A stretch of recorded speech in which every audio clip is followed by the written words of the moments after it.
todos. Estamos aqui para mais uma lição da nossa Escola Bíblica Dominical. E esta lição será a dos juvenis, faixa etária entre 15 e 17 anos. Vamos para a nossa lição de número 3. Antes de iniciar a nossa lição, eu gostaria de convidar você a se inscrever no nosso canal se ainda não for inscrito no canal da nossa Escola Bíblica Dominical, a compartilhar este vídeo e também a dar like. Isso ajuda a aula, o vídeo, os ensinamentos serem propagados e muitas outras pessoas também serem abençoadas com a palavra de Deus. Então, estamos indo aqui para a nossa lição de número 3. Esta lição, ela continua, contando a história de Jesus, do Jesus enquanto viveu aqui na Terra, Estamos estudando o Jesus que viveu aqui na Terra. Então, é uma continuidade. A lição anterior, nós estudamos a respeito de Jesus, conhecendo Jesus, que viveu aqui, sabendo como que descobrimos, como que era a maneira que ele vivia aqui, como era a sua vida, o seu cotidiano, o que ele fazia, como que era tudo isso.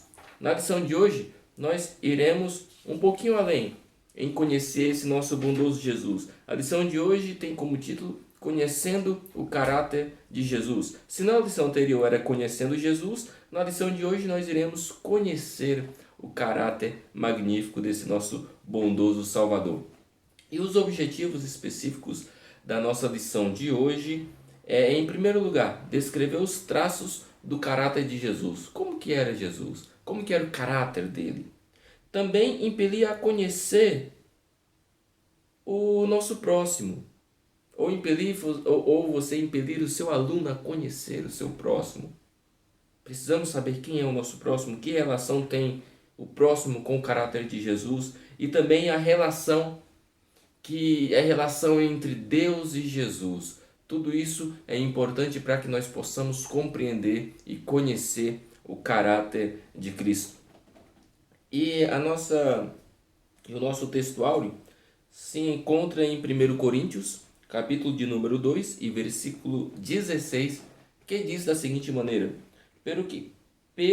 porque quem conheceu a mente do Senhor para que possa instruí-lo, mas nós temos a mente de Cristo.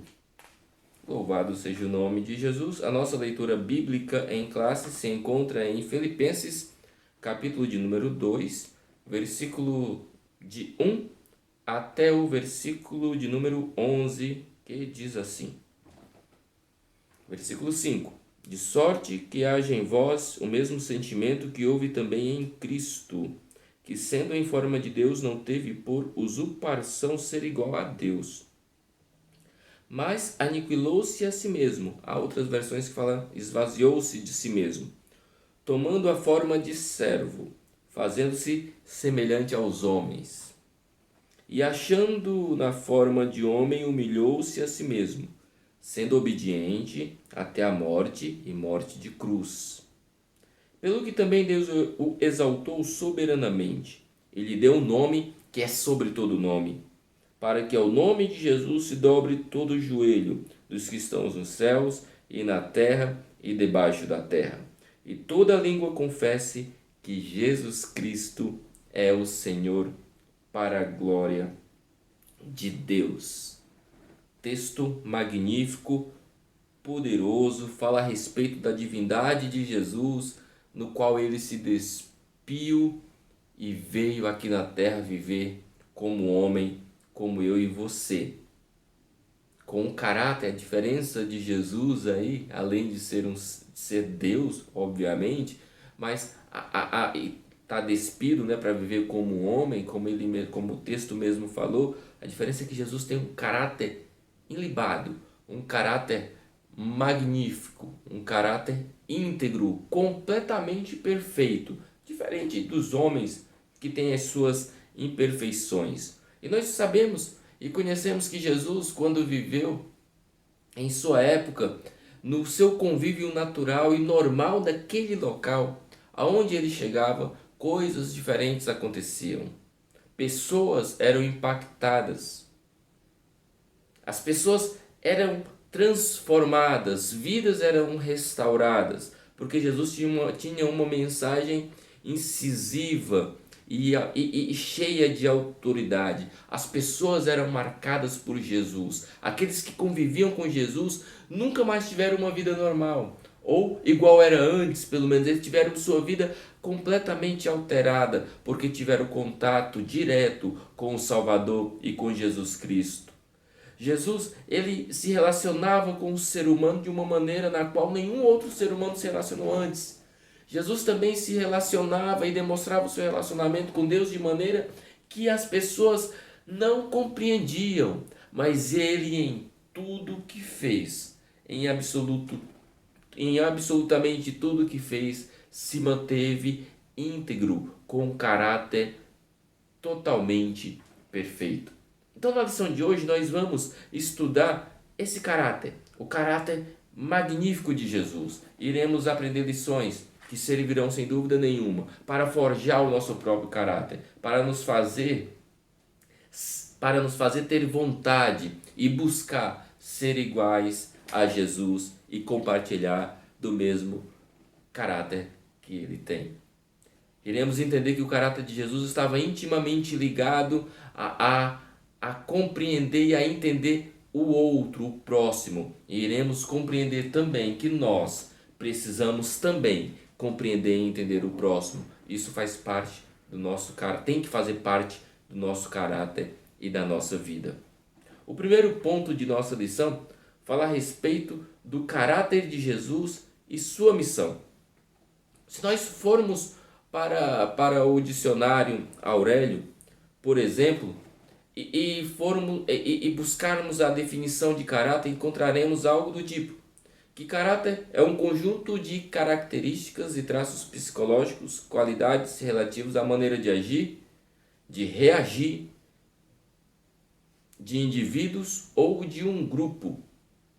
É um feitio moral, é a firmeza e a coerência das atitudes. Resumindo isso, o que o Aurélio fala é caráter, ele é o conjunto dos valores, tanto os bons como os ruins, os costumes e tudo que engloba o ser humano. O caráter é a maneira como você encara a vida e como você faz as coisas acontecer, como você age e como você reage às situações que acontecem com você. Então nós iremos perceber que Jesus, ele tinha todas as características possíveis de um ser magnificamente perfeito, santo e maravilhoso. E um dos caráteres de Jesus que nós mais conhecemos e que é mais divulgado e difundido é o caráter amoroso de Jesus. Jesus, ele era absolutamente amoroso. João capítulo 13, versículo 1 fala da seguinte maneira: ora, antes da festa da Páscoa, sabendo Jesus que já era chegada a sua hora de passar deste mundo para o Pai, como havia amado os seus que estavam no mundo, amou-os até o fim. Eu vou ler mais uma vez esse texto. Ora, antes da festa da Páscoa, sabendo Jesus que já era chegada a sua hora de passar deste mundo para o Pai, ou seja, chegando à próxima hora de sua crucificação, como havia amado os seus, as pessoas que ele conhecia e que conviviam no momento, aqui os discípulos, que estavam no mundo, amou-os até o fim. O primeiro caráter de Jesus aqui é um amor verdadeiro, um amor contínuo. Jesus tinha os deles e os amou até o fim. Jesus em nenhum momento deixou de amar os seus. E isso é muito importante nós percebermos o quanto que o caráter de Jesus aqui ele demonstra suas características de perfeição, porque Jesus aqui ele sabia, em todos os momentos Jesus ele tinha a presciência das coisas. Então ele sabia que, por exemplo, Pedro iria o negar. Tanto é que ele predisse isso para Pedro. Mas a Bíblia aqui fala que ele amou a todos até o fim. Isso aí é de um caráter magnífico. Imagina só, você conseguir amar uma pessoa que você sabe que essa pessoa vai negar você, vai dizer que não te conhece, vai te destratar. Jesus ele amou e ele permaneceu amando até o fim e ele continua amando até hoje. O caráter amoroso de Jesus é uma das suas grandes qualidades e um dos seus grandes atributos. E isso ele compartilha comigo e compartilha com você. Jesus também ele tem um caráter magnífico de conhecedor dos corações. Mateus, capítulo de número 9, versículo 4, fala da seguinte maneira: Mas Jesus, conhecendo seus pensamentos, disse: Por que pensais mal em vossos corações?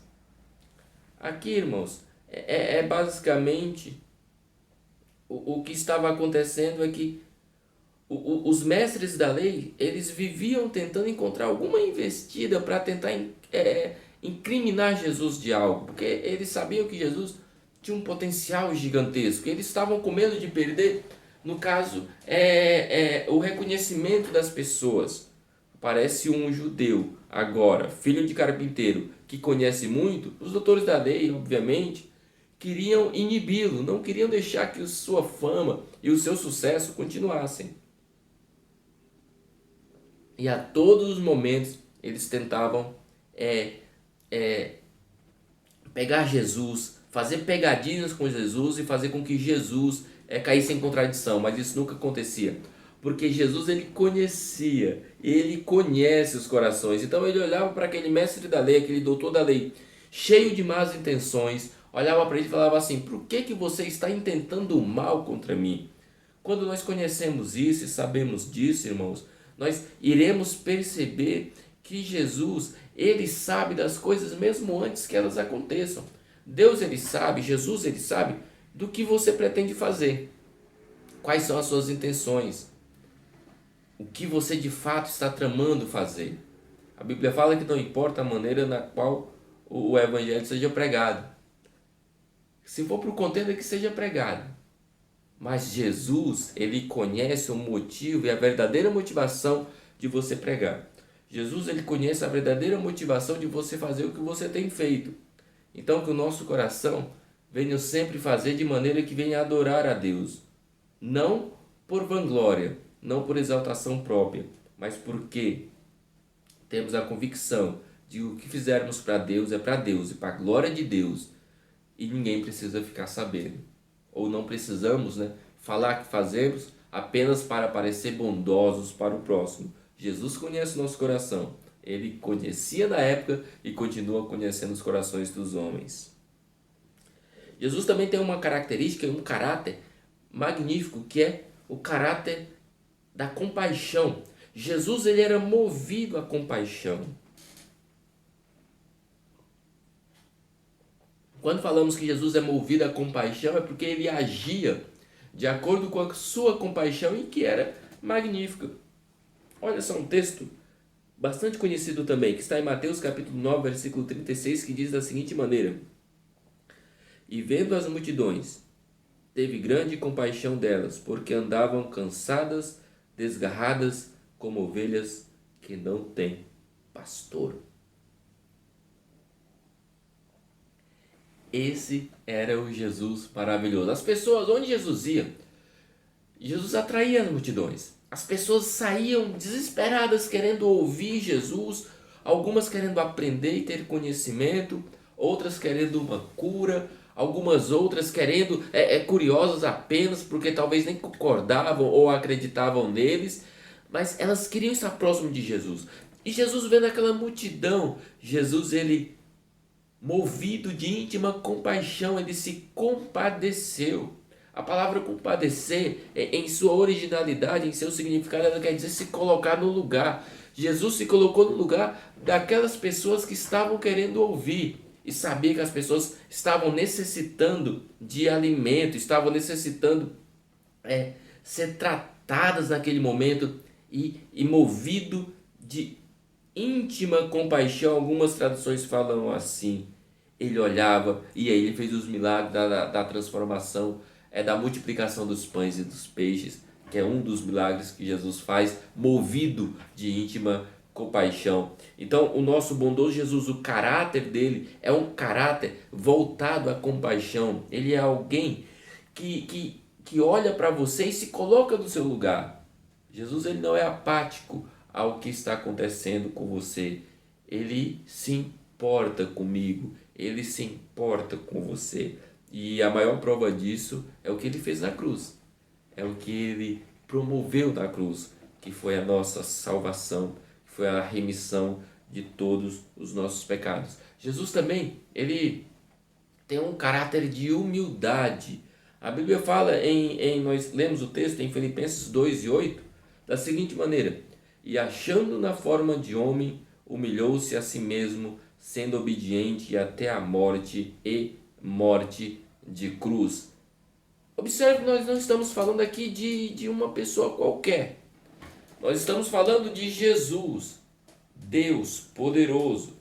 Nós lemos na primeira lição, nós estudamos em João 1:1, que fala o seguinte: no princípio era o verbo, e o verbo estava com Deus, e o verbo era Deus. Ou seja, Jesus é Deus. Nós estamos falando aqui agora de Deus, que deixou toda a sua majestade, a sua glória, lá nos céus, na sua habitação celeste, distante de tudo quanto é corrupção, e veio aqui na terra viver com pecadores. E ele viveu igual a um homem, e viveu submisso agora sobre as ordens de Deus Pai. Sob as ordens de Deus Pai. E foi obediente. Olha que ato de humildade magnífico. E foi obediente até a morte. E ainda ressalta a morte de cruz, que era uma morte terrível, apenas para malfeitores e pessoas que tinham feito coisas terríveis, coisas que Jesus não fez. Jesus, ele espalhou o amor, ele ensinou como que as pessoas devem andar com o seu caráter íntegro. Ele demonstrou como deveria ser as pessoas, os seres humanos, e mesmo assim ele foi condenado à morte, morte de cruz, em obediência a Deus. Isso é exemplo de humildade. O que será que nós temos feito? Como será que nós temos agido? Será que nós somos humildes? Ou será que nós temos orgulho de ser humildes? Aí não vale, né? Aí não funciona. Jesus era humilde. Também Jesus, ele era eu falo ele era porque eu estou me referindo a Jesus quando viveu aqui na terra como homem. Mas tudo que eu falo ele era, ele ainda é, tá? Para que isso fique bem claro. Jesus, ele era misericordioso. Ele tinha... isso está muito ligado à compaixão. Ele olhava para as pessoas com misericórdia, querendo ajudá-la. Olhava o sofrimento das pessoas e queria resolver os sofrimentos dela. Olha só o que fala em Hebreus capítulo 2, versículo 17. Hebreus capítulo 2 e versículo 17. Alguns desses textos, irmãos, estão na nossa lição, outros não, tá? Então é importante que você anote para que você possa conferir, caso você queira. Fala assim o texto: por isso convinha que em tudo fosse semelhante aos irmãos, para ser misericordioso e fiel, sumo sacerdote, naquilo que é de Deus, para expiar os pecados do povo. Ou seja, uma das qualidades de Jesus é justamente ser misericordioso. Ele veio aqui na terra já, digamos assim, né, entre aspas, programado para ser misericordioso, porque ele sempre foi. Ele já era misericordioso. Então nós temos aqui, por enquanto, né, que nós estudamos até agora, Jesus tinha um caráter amoroso, conhecedor dos corações, movido por compaixão. E conhecedor dos corações aí tem relação com a onisciência, né? Movido por compaixão, que tem tudo a ver com misericórdia. Era humilde. E um outro atributo que é muito importante e que hoje em dia está em falta em muitas situações: fiel. Jesus, além de tudo isso, e de muitas outras coisas aqui. Nós já estamos pegando aqui alguns pontos para refletirmos. Jesus era e é fiel. Apocalipse 1:5 fala da seguinte maneira. Apocalipse 1:5 diz: E da parte de Jesus Cristo, que é a fiel testemunha. Vamos ficar apenas nesse trechinho. E da parte de Jesus Cristo, que é a fiel testemunha. Na verdade, vamos ler, né? O texto é muito, muito lindo, né? Que é a fiel testemunha, o primogênito dentre os mortos e o príncipe dos reis da terra, aquele que nos amou. Olha só o caráter amoroso de Jesus novamente. E em seu sangue nos lavou dos nossos pecados. Olha o caráter humilde de ter morrido e ter vertido o seu sangue na cruz pelos nossos pecados. Nós temos um Jesus, olha o caráter de Jesus como é magnífico, amoroso, conhecedor dos corações, movido por compaixão, humilde, misericordioso, fiel. É magnífico. Servimos a um Jesus esplendoroso, glorioso e maravilhoso. E tem também um caráter de Jesus, uma característica de Jesus que é muito interessante, muito importante, como todas as demais. Jesus, ele tinha foco em suas prioridades. Foco nas prioridades. Priorizar algo e trabalhar em prol daquilo. Jesus era essa pessoa centrada e focada. Jesus, ele tinha um foco principal, e qual era? João 3:16. Porque Deus amou o mundo de tal maneira que deu seu Filho unigênito, para que todo aquele que nele crê não pereça, mas tenha a vida eterna. O foco principal de Jesus era morrer pelos pecadores e salvar os pecadores. O foco principal de Jesus era a salvação.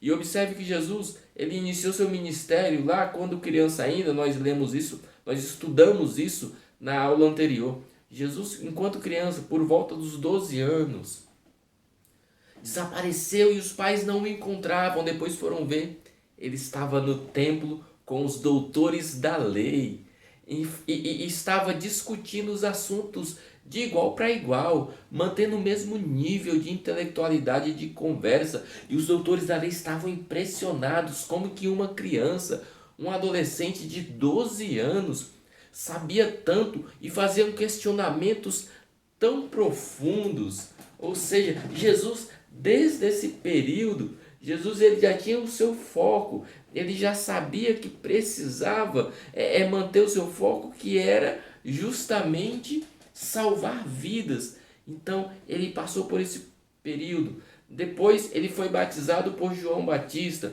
Logo após o batismo com João Batista, o que acontece? Ele foi tentado por Satanás lá no deserto. Depois da tentação, Jesus vem e faz o seu primeiro milagre, a transformação lá da água em vinho lá nas bodas de Caná. Depois Jesus continua curando vários enfermos e perdoando várias pessoas, inclusive ressuscitando vidas, ensinando, fazendo coisas magníficas. Mas não perdeu o foco. Jesus se tornou famosíssimo em sua época, mas isso não tirou da sua rota e do seu foco. Quantas pessoas hoje em dia são chamadas por Deus? Deus coloca em seu coração um foco, quer fazer a obra de Deus, mas a fama e o sucesso corrompem essas pessoas. Pessoas que antigamente pregavam o evangelho com toda a sinceridade de coração. Só que quando a fama vem, elas passam agora a pregar o evangelho apenas se pagarem. Ou para quem pagar mais. Complicado. Falta foco nas prioridades. Falta caráter nas pessoas. E tudo isso Jesus tinha e está aí para nós aprendermos. A lição de hoje demonstra isso. Sabe, dentre todas as coisas que Jesus realizou, ainda assim, ele manteve o seu principal foco, que foi salvar. Qual é o teu principal foco? Qual é o meu principal foco? Será que nós continuamos ainda correndo atrás ou fazendo em prol do nosso foco? Ou já perdemos ele? Ou já nem sabemos qual foco é? Ou nunca entendemos que foco temos na vida? Temos a oportunidade de hoje, com a ajuda de Jesus, Ele mostrar o foco da sua vida para você e você trabalhar em prol dele. Mateus capítulo 6, versículo 33 fala da seguinte maneira: mas buscai em primeiro lugar o reino de Deus e a sua justiça, e todas essas coisas vos serão acrescentadas. O que falei para você é que hoje você tem a oportunidade de ter um foco na vida. E se você está perdido, não entende que foco que você tem, eu quero te dizer uma coisa, que o foco que você deve ter em sua vida é buscar a Deus. Busca a Deus. E todas as coisas serão acrescentadas. Seja o principal foco da sua vida, agradar a Deus, ter uma vida de integridade para Deus.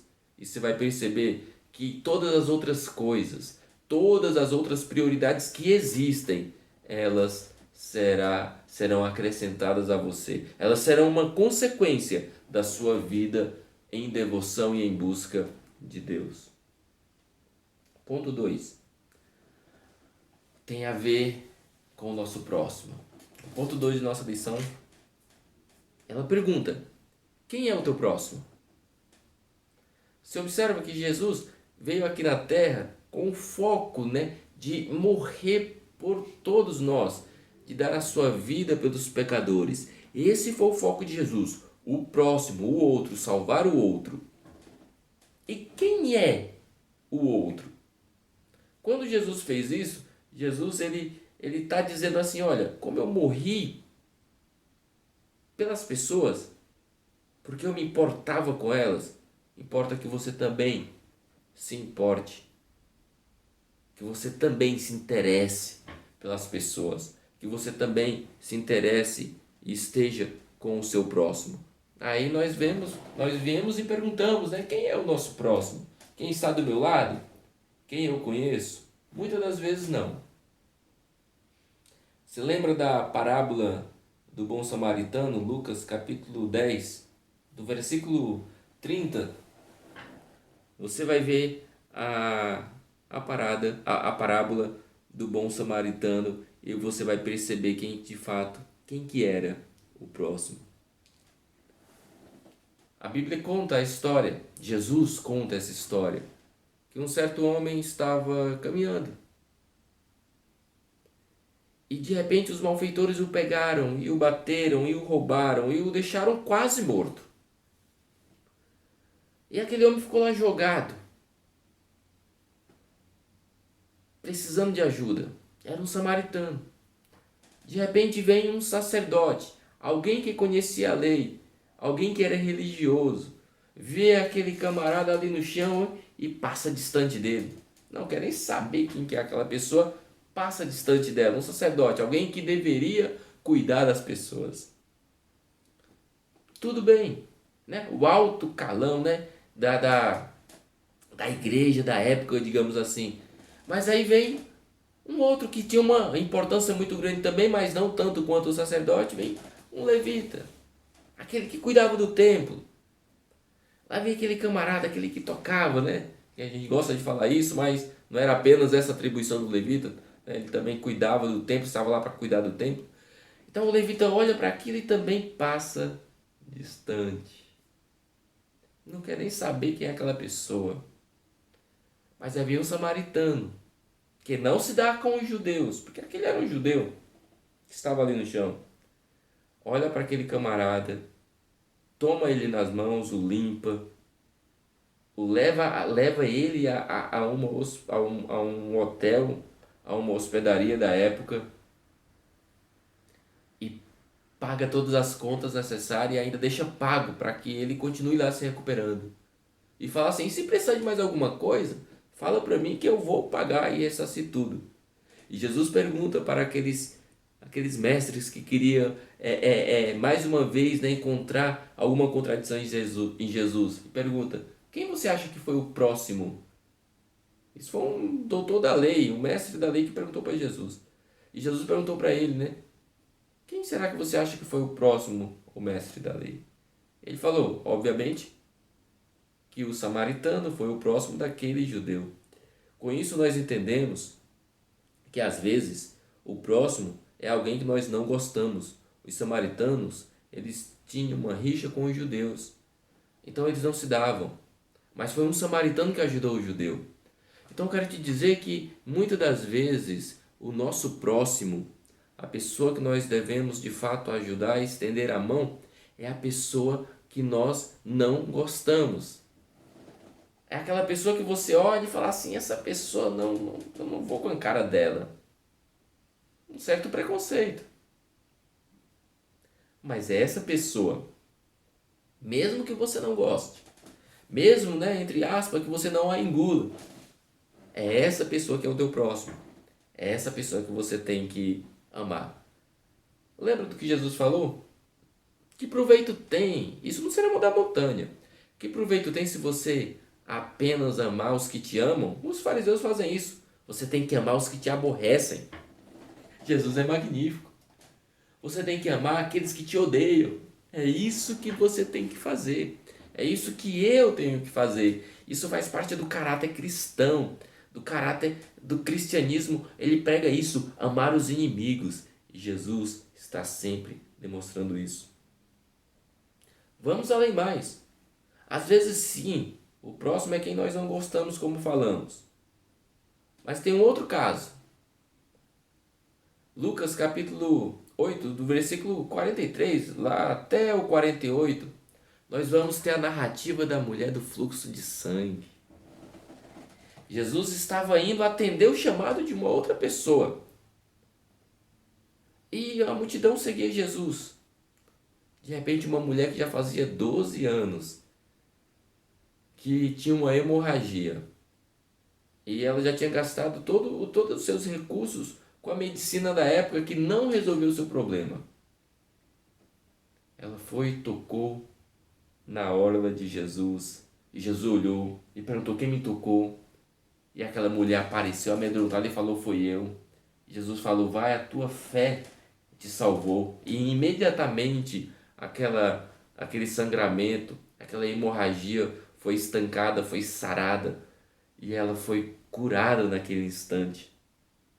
Com isso nós entendemos que o nosso próximo, muitas das vezes, são as pessoas que nós nem percebemos ou somos indiferentes a elas.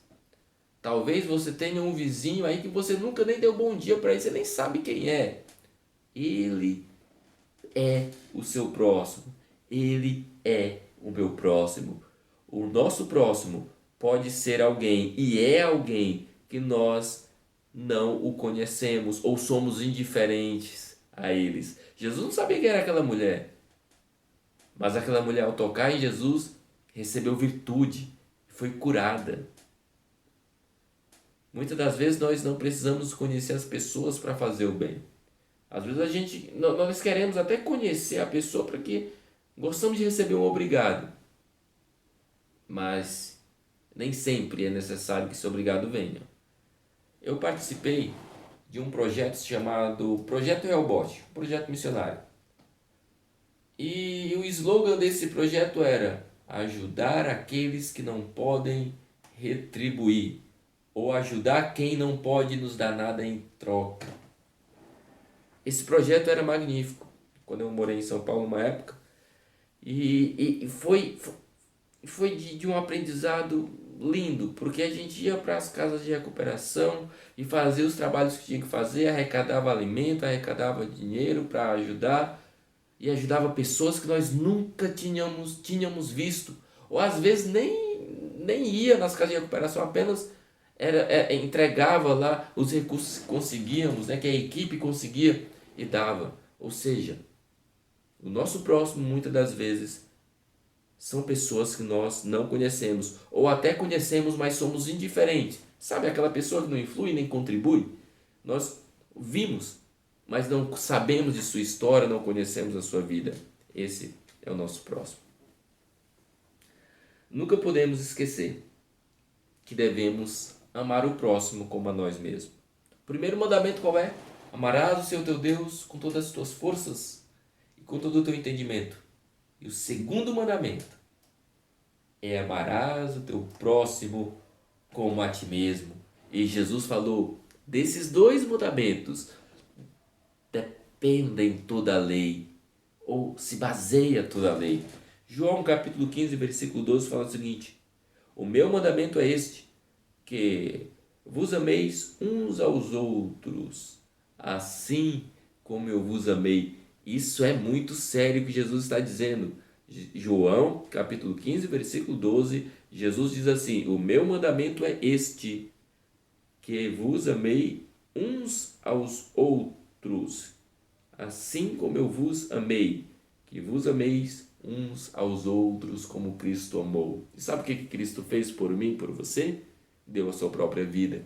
Jesus está dizendo aqui que se for preciso, você precisa dar a sua própria vida pelo próximo e pelo outro. Isso é muito forte. Isso é cristão. Isso é ter caráter cristão. Não é fácil, mas precisamos ter esse caráter transformado para que seja o máximo parecido com o caráter de Cristo. Precisamos amar o nosso próximo. O que será que nós temos feito por ele? Ou será que o nosso próximo é apenas aquele que pode nos retribuir? Pense nisso. Continuando,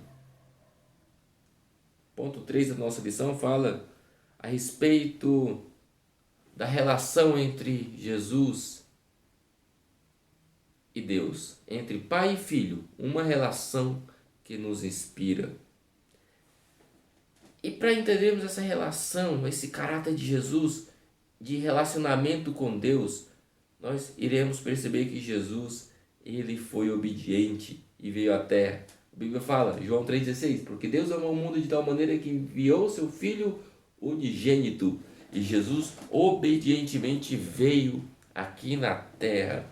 Jesus com uma relação de total submissão, de total integração com Deus. Também Cristo harmonizava sua autoridade com o Pai. Além de ser obediente, Jesus também, a autoridade que Jesus tinha era em total harmonia com Deus. Não era querer ser maior do que Deus e nem ser maior, mas em harmonia. João capítulo 5, versículo 19 fala da seguinte maneira: mas Jesus respondeu e disse-lhes: na verdade vos digo que o Filho por si mesmo não pode fazer coisa alguma, se não vir fazer o Pai, porque tudo quanto ele faz, o Filho o faz igualmente. Jesus aqui está dizendo, eu não sou maior do que o Pai, mas tudo que eu faço, toda a autoridade que eu tenho, ela é baseada e é semelhante ou igual ao do Pai. Jesus, ele tinha uma harmonia perfeita com Deus em ser obediente a Deus Pai e também em manter a mesma autoridade, sem briga, sem querer ser maior ou menor ou melhor do que ninguém, ou melhor do que Deus no caso, sabe? E hoje em dia, quantas pessoas não querem demonstrar maior poder e tem aqueles, né, que eu mando e você obedece, pessoas que tem uma certa tirania no coração e quer passar para os outros. Saiba que o caráter cristão, que o caráter de Jesus era o caráter de harmonia da autoridade. Então, se você é alguém que exerce autoridade, algum cargo de liderança, saiba que você precisa ter harmonia com Deus na autoridade que você exerce sobre os seus liderados. Então, entenda que Jesus, ele era obediente, era Deus, servo obediente. Isso é magnífico. Jesus, ele tinha uma unidade com Deus. Ele e Deus praticamente são as mesmas pessoas em relação à autoridade e divindade, mas são pessoas diferentes, mas em relação a caráter, a vida, os dois eram iguais. João 10:30 fala, eu e o Pai somos um. Ou seja, aqui Jesus está dizendo, eu e o Pai, nós pensamos e buscamos e temos os mesmos objetivos. É isso que Deus quer que eu e você tenhamos, os mesmos objetivos com o nosso próximo, com Jesus, com Deus. É isso que Ele quer, que a igreja tenha o mesmo objetivo de louvar e adorar a Deus, sem contendas, sem ter um maior do que o outro, sem ter poder aí, briga de poder, mas que todos sejam iguais. Há religiões aí, e há igrejas que colocam sempre, né, a sua liderança em um patamar maior espiritualmente.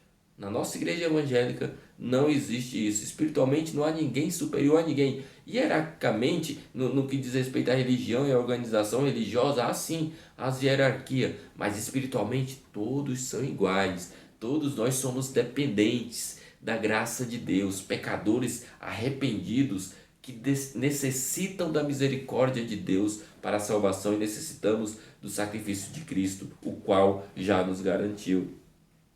Então Jesus tinha obediência. Jesus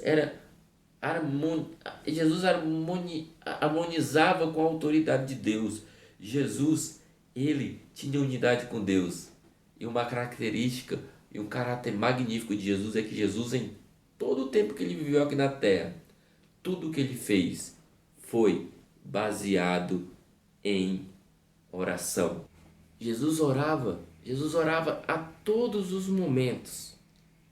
Sempre que ele ia fazer qualquer coisa, antes de agir, ele ia aos pés do Pai e orava. E nós iremos perceber que Jesus, ele tinha uma vida íntima com Deus porque ele conversava com Deus. O caráter de Jesus era magnífico e mantinha um relacionamento muito próximo a Deus em oração. Lucas capítulo 5, versículo 16, fala da seguinte maneira: ele, porém, retirava-se para os desertos e ali orava. Jesus, ele às vezes queria estar só e falar com Deus e orar a Deus, e ele ia para o deserto para ver se ali ele conseguia uma certa privacidade para conversar com Deus e assim continuar fazendo sua obra. Jesus manteve uma vida íntegra de oração com Deus. Essa relação com Deus é ela que fazia com que fez e que faz que Jesus tenha a mente de Cristo. E você viu que no nosso texto áureo fala da seguinte maneira: mas nós temos que ter a mente de Cristo, 1 Coríntios 2:16.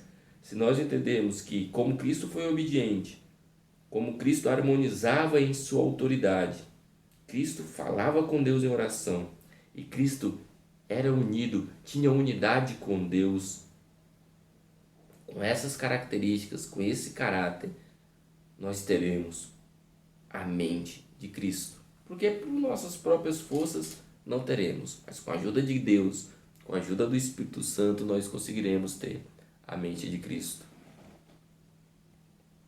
Para finalizar, o quarto ponto fala o seguinte: mas nós temos a mente de Cristo? Uma pergunta. Ter a mente de Cristo é fazer tudo o que ele fazia. E nós estamos vendo aqui desde quando apenas estudamos a respeito de como que era a vida de Jesus, agora nós estamos estudando a respeito do caráter dele. Temos percebido como que ele age e o que ele faz. É o que nós temos que fazer. Temos que ser imitadores de Jesus. Discípulo é imitador. Cristão é imitador de Cristo. Essa tarefa ela é alcançada mediante a graça maravilhosa de Cristo. Não é apenas o nosso esforço que irá nos dar a mente ou fazer com que nós tenhamos a mente de Cristo, mas precisamos de Deus para isso. Deus entrar em nosso coração e transformar o nosso ser. Romanos capítulo 8, versículo 26 e 27 diz assim: e da mesma maneira também o Espírito ajuda as nossas fraquezas, porque não sabemos o que havemos de pedir como convém, mas o mesmo Espírito intercede por nós com gemidos inexprimíveis. Observe o que o texto fala. E da mesma maneira também o Espírito ajuda as nossas fraquezas. Eu e você somos fracos. Nós nem sabemos orar, né? Que o texto fala que nós nem sabemos orar como convém, mas o Espírito de Deus intercede por nós. Ou seja, por mais que você hoje olhe para você e perceba: eu não tenho a mente de Cristo, mas o Espírito de Deus ele intercede por você com gemidos inexprimíveis. Ele geme, ele chora por você, para que você tenha a mente de Cristo, para que a tua oração chegue no trono de Deus, mesmo que você não saiba orar, mesmo que você não consiga falar, ou você ache que o teu vocabulário talvez não chegue a Deus porque não é o melhor. O Espírito de Deus, ele ora por você. O Espírito de Deus te ajudará a ter a mente de Cristo. Você não está sozinho. A regeneração, o perdão do pecado é mediante a graça de Deus. E a graça não depende de mim nem de você, depende de Deus. E ela está aí. Você só precisa ouvir essa graça e dar ouvidos a ela. Continuando. Romanos 8, 26, agora o 27 fala: e aquele que examina os corações sabe qual é a intenção do Espírito, e é ele que, segundo Deus, intercede pelos santos. Ou seja, aquele que examina os corações é Jesus. Nós lemos que Jesus, ele conhece as intenções, os corações. Nós estudamos isso nessa lição. Então ele conhece o teu coração e o meu. E ele sabe qual é a intenção do Espírito Santo, que é orar por você. E ele faz com que essa oração do Espírito Santo seja atendida. Que é o que o texto fala. E aquele que examina os corações, Jesus, sabe qual é a intenção do Espírito Santo, que ora com gemidos inexprimíveis, que lemos anteriormente. E é ele que, segundo Deus, intercede pelos santos. O Espírito de Deus intercede por você. 2 Coríntios, capítulo 5, versículo 17, diz assim, para encerrarmos nossa lição: assim que, se alguém está em Cristo, nova criatura é. As coisas velhas se passaram, e eis que tudo se fez novo. Ou seja, quando nós temos o auxílio do Espírito Santo, nós teremos a mente de Cristo, e com a mente de Cristo, todas as coisas velhas, tudo que é do homem velho, do homem passado, já não existirá mais. Será tudo morto e sepultado, porque ressurgirá e nascerá, e você será uma nova pessoa, uma nova criatura, uma pessoa agora que tem a mente de Cristo. Que Deus em Cristo te abençoe. Que a misericórdia de Deus esteja sempre em nossos corações. Que Ele nos abençoe e nos ajude a ter sempre a sua mente. Que Deus te abençoe. Até a próxima aula.